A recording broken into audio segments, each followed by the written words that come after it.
Penderitaan bagian ke-6.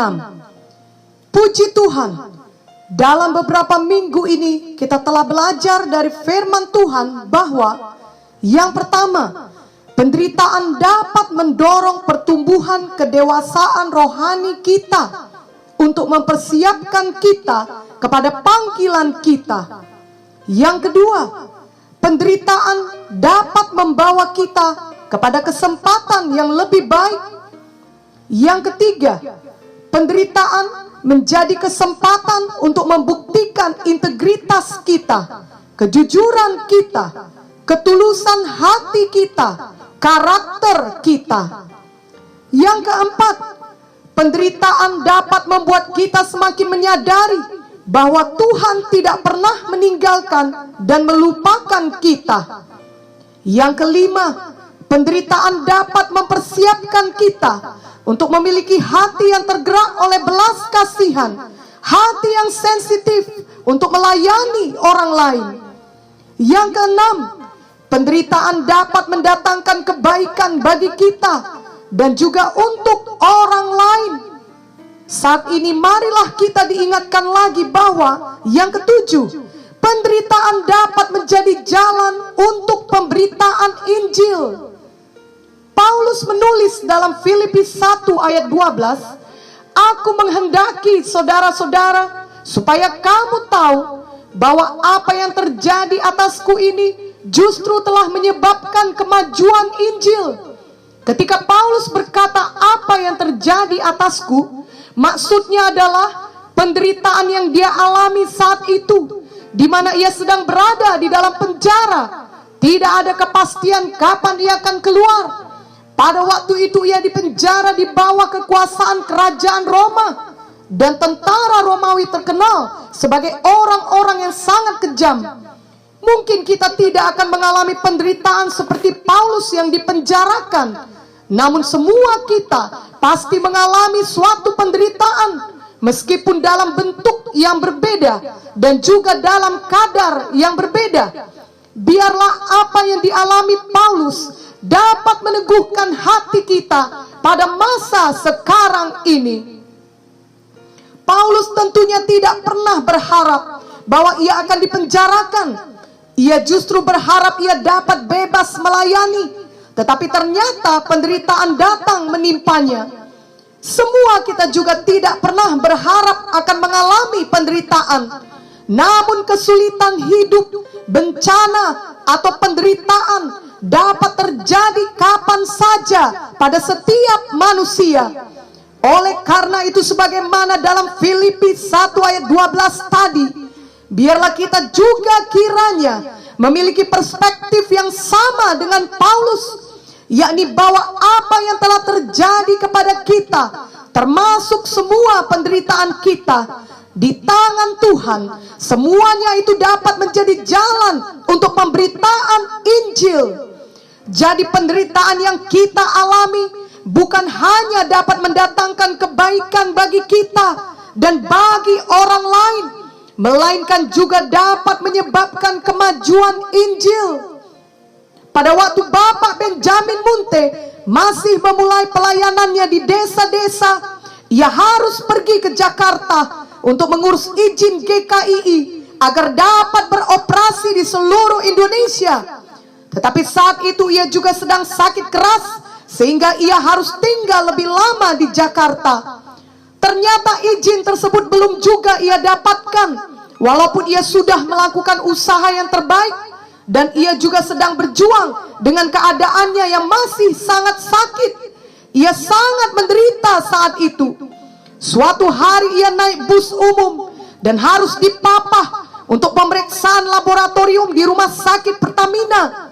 Ketika bus tersebut melewati Stadion Senayan, Bapak Munte berkata, "Suatu hari saya akan berkhotbah memberitakan Injil di stadion yang besar ini."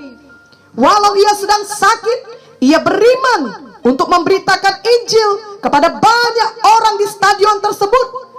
Dan ia mengucapkan perkataan imannya.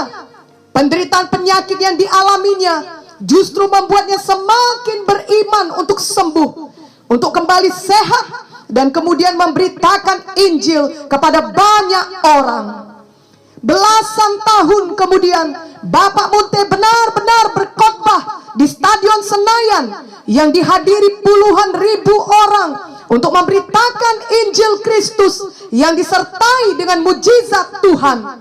Bahkan pada hari tersebut hujan turun, namun jiwa-jiwa tetap tinggal mendengarkan firman Tuhan dengan sungguh-sungguh, dan banyak kesaksian mujizat terjadi kepada jiwa-jiwa tersebut.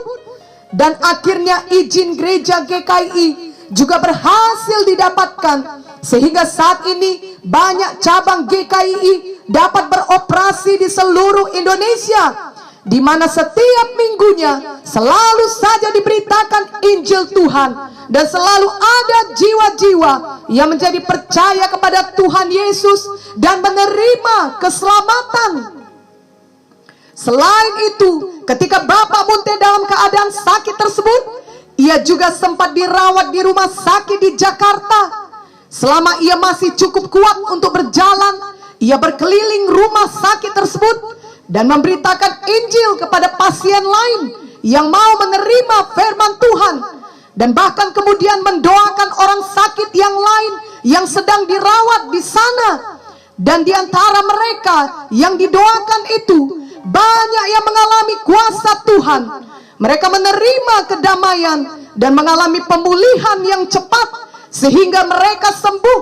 Bahkan ada yang lebih dahulu pulang dari rumah sakit itu. Penderitaan yang dialami Bapak Munte yang mengharuskannya berada di rumah sakit justru menjadi jalan untuk memberitakan Injil kepada orang lain yang berada di rumah sakit itu, yang mungkin tidak akan pernah ia jumpai jika ia tidak harus dirawat di sana. Seringkali dalam kehidupan sehari-hari, di dalam masalah dan penderitaan yang kita alami, hal itu dapat membuka jalan bagi pemberitaan Injil, bila saja kita mau sensitif terhadap pimpinan Roh Kudus. Misalnya ketika kita berada di dalam sebuah taksi, lalu kita terjebak kemacetan, di mana seharusnya kita menempuh perjalanan dalam waktu 15 menit saja, tetapi karena macet, kelihatannya kita akan menghabiskan waktu lebih dari setengah jam dalam taksi tersebut. Kita mengalami penderitaan ringan berupa penundaan karena kemacetan. Namun bisa saja hal itu menjadi kesempatan baik kepada kita untuk menjalin percakapan dengan supir taksi, di mana kemudian kita dapat membagikan kesaksian hidup kita yang sudah mendapat jamahan kasih Tuhan Yesus. Atau mungkin ketika kita harus ikut dalam antrian panjang di suatu tempat untuk suatu urusan penting, maka penderitaan ringan karena mengantri tersebut dapat menjadi kesempatan baik bagi kita untuk berkenalan dengan orang lain yang ada di samping kita. Perkenalan itu dapat bertumbuh menjadi pertemanan yang terus berkembang menjadi persahabatan, yang kemudian kelak akan membuka kesempatan bagi kita untuk memberitakan Injil melalui kesaksian hidup kita kepadanya. Atau mungkin tiba-tiba pada suatu hari ban mobil kita kempes karena bocor. Hal ini tentunya di luar dugaan kita, dan kita harus memperbaikinya agar mobil kita dapat digunakan kembali. Penderitaan ringan yang kita alami, di mana kita harus pergi ke bengkel, bisa saja menjadi kesempatan baik, di mana kita bertemu dengan karyawan atau montir di sana yang sedang membutuhkan doa. Lalu dengan pimpinan Tuhan, kita dapat menjalin komunikasi dengannya dan kemudian mendoakannya. Bila kita memiliki hati untuk keselamatan jiwa-jiwa, maka kita memiliki sudut pandang yang berbeda untuk semua kesulitan atau penderitaan yang terjadi dalam hidup kita.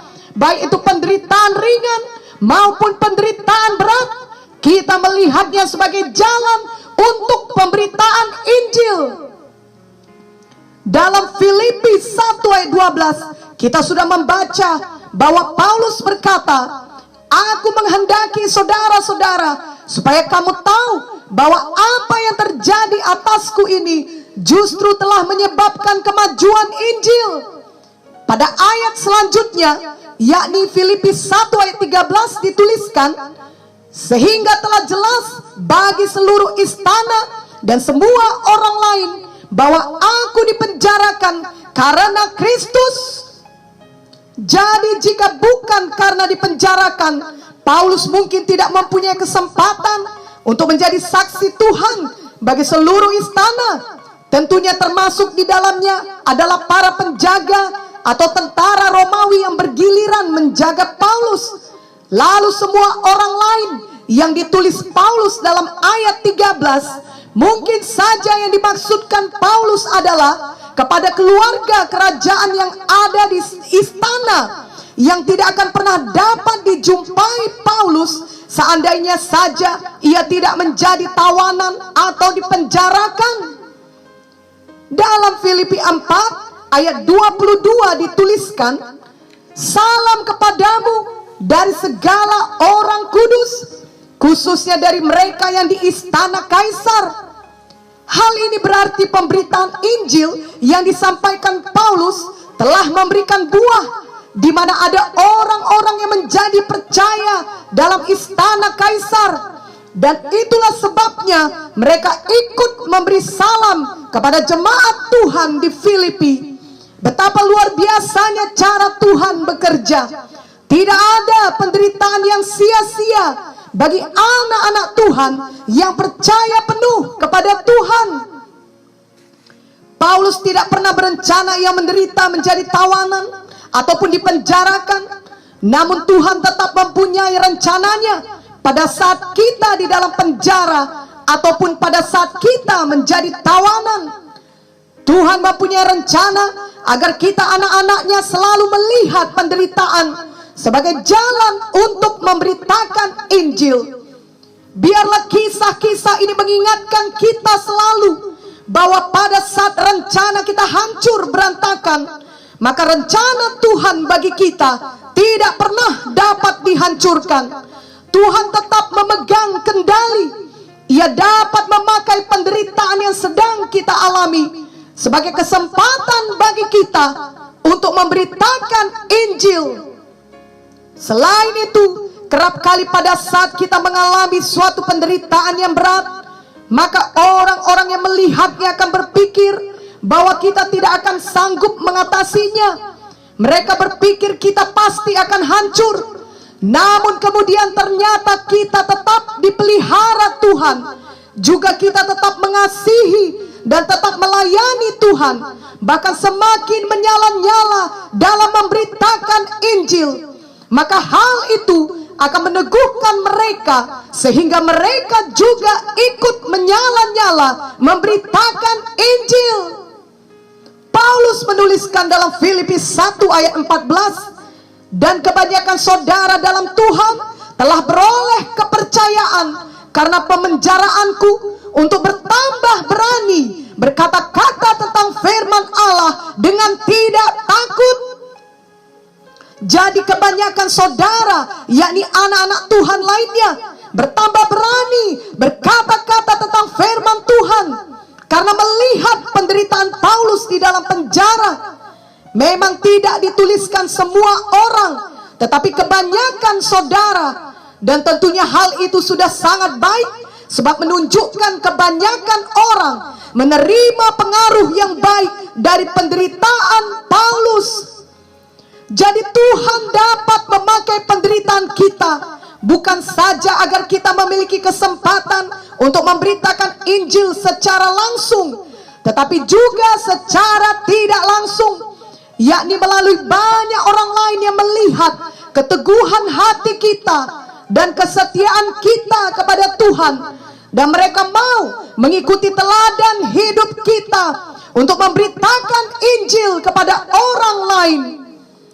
Ketika seseorang telah melewati berbagai penderitaan dan mereka tetap mengasihi Tuhan, bahkan menyala-nyala memberitakan Injil, itu dapat menggerakkan orang lain juga untuk memberitakan Injil. banyak orang mengatakan bahwa mereka semakin sungguh-sungguh mengikut Tuhan dan melayani Tuhan setelah mereka mendengarkan kesaksian dari Nick Vujicic ataupun kesaksian dari Joni Eareckson Tada. Keduanya tidak pernah menyerah memberitakan kasih Tuhan, kebaikan Tuhan, walau mereka terus berjuang dengan keadaan tubuh mereka yang terbatas. Tetapi penderitaan mereka justru menjadi kesaksian mereka yang paling berkuasa. Ada orang yang bersaksi bahwa tadinya ia ingin mengakhiri hidupnya karena dipenuhi keputusasaan.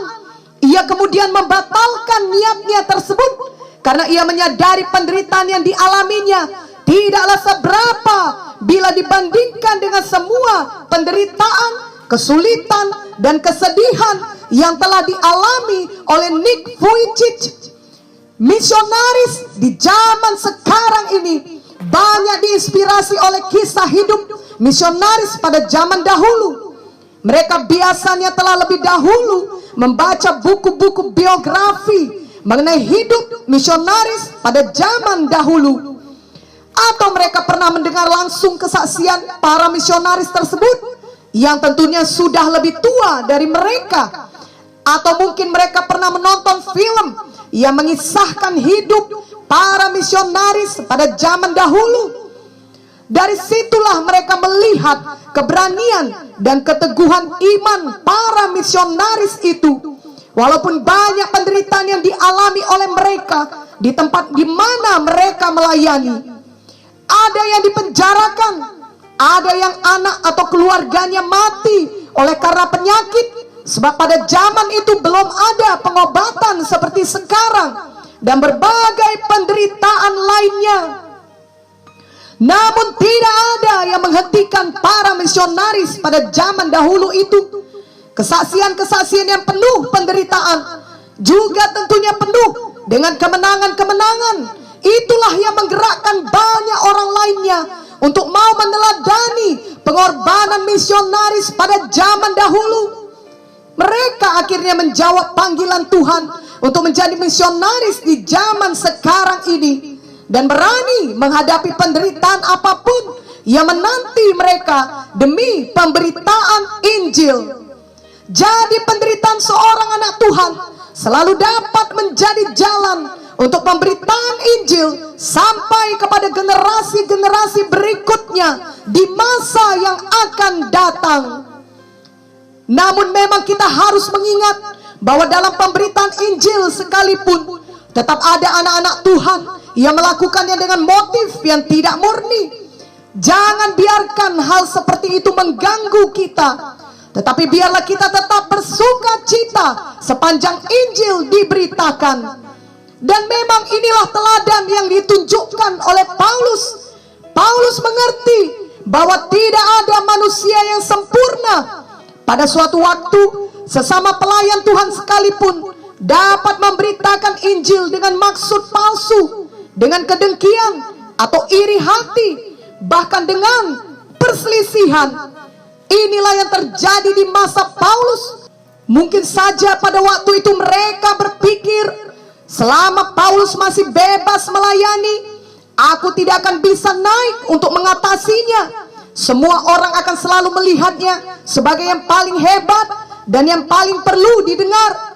Sekarang Paulus dipenjarakan, ia tidak bisa lagi bebas melayani atau pergi seperti dulu lagi.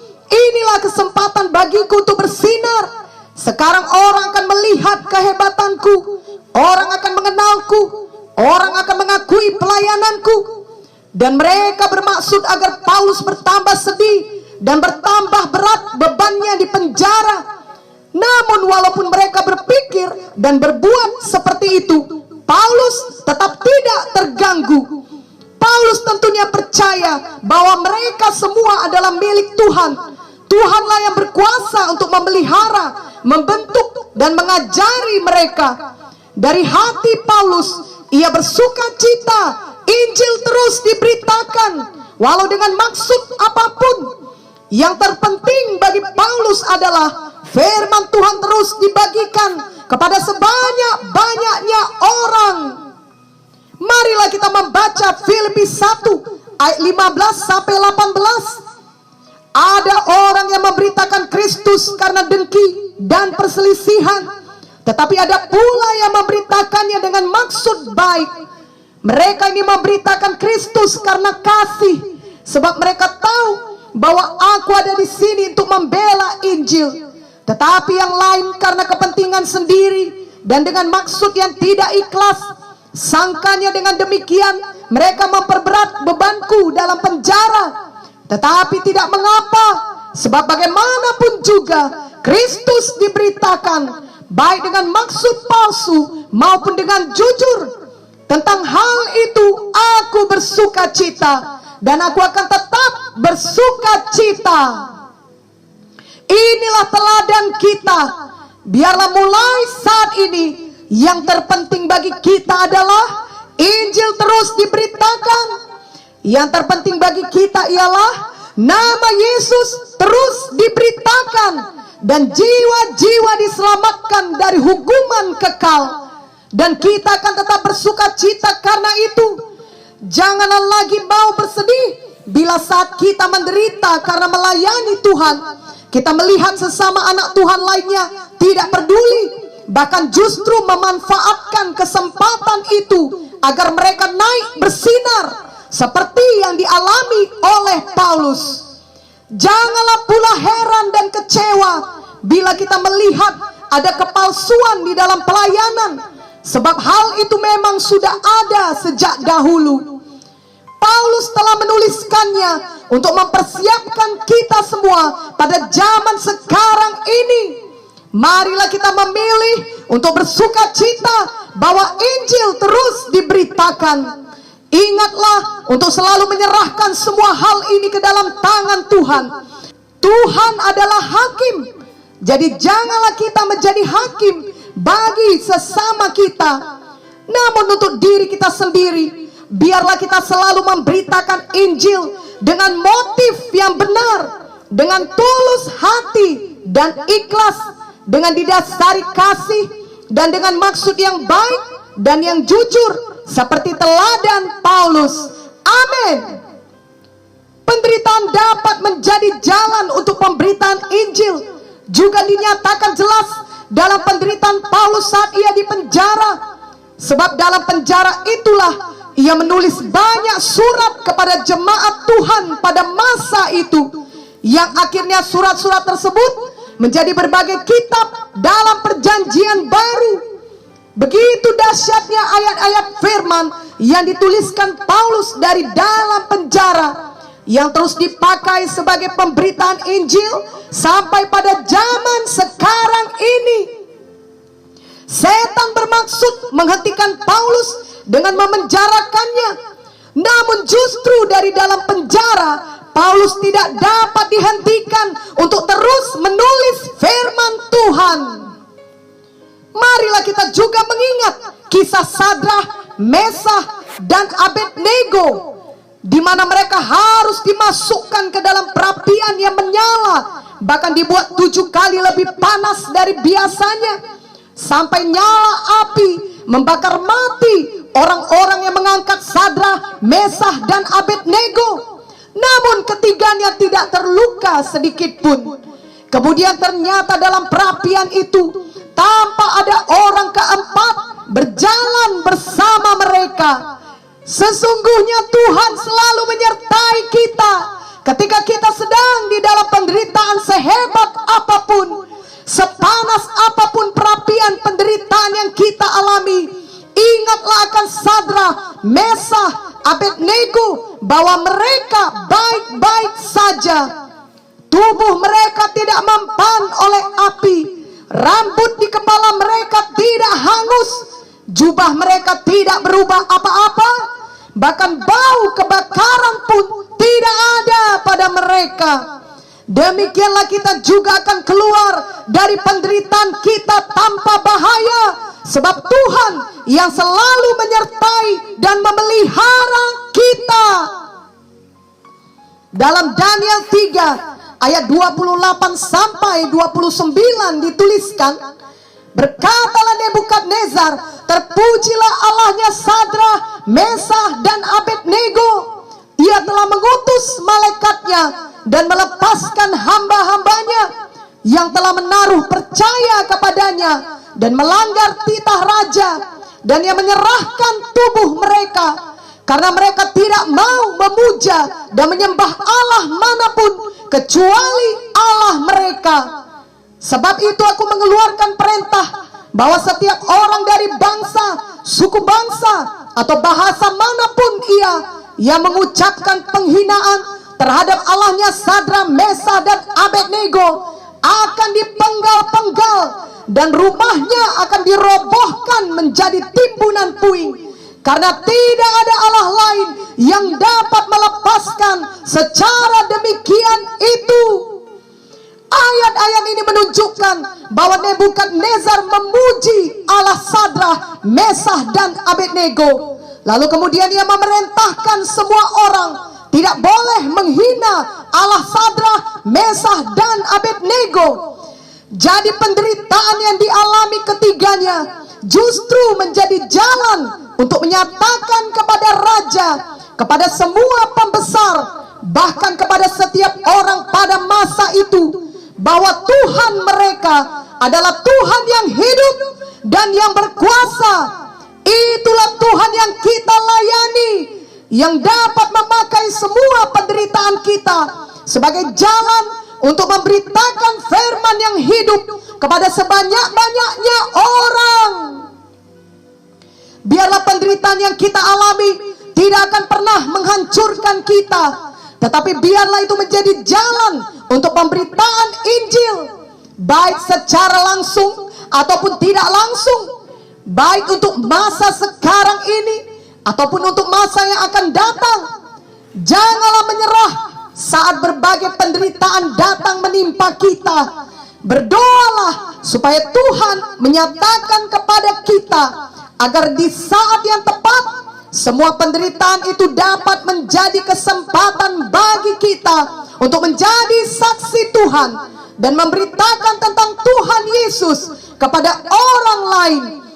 Dan dalam semua prosesnya, ingatlah selalu bahwa hadirat Roh Kudus yang menyanggupkan kita, dan Roh Kudus yang menghibur kita dari hari ke hari. Ingatlah Yohanes 16 ayat 33 yang berkata, semuanya itu kukatakan kepadamu supaya kamu beroleh damai sejahtera dalam aku. Dalam dunia kamu menderita penganiayaan, tetapi kuatkanlah hatimu, aku telah mengalahkan dunia. Juga Kisah Para Rasul 1 ayat 8 yang berkata, tetapi kamu akan menerima kuasa kalau Roh Kudus turun ke atas kamu, dan kamu akan menjadi saksiku di Yerusalem dan di seluruh Yudea dan Samaria dan sampai ke ujung bumi. Amin dan amin.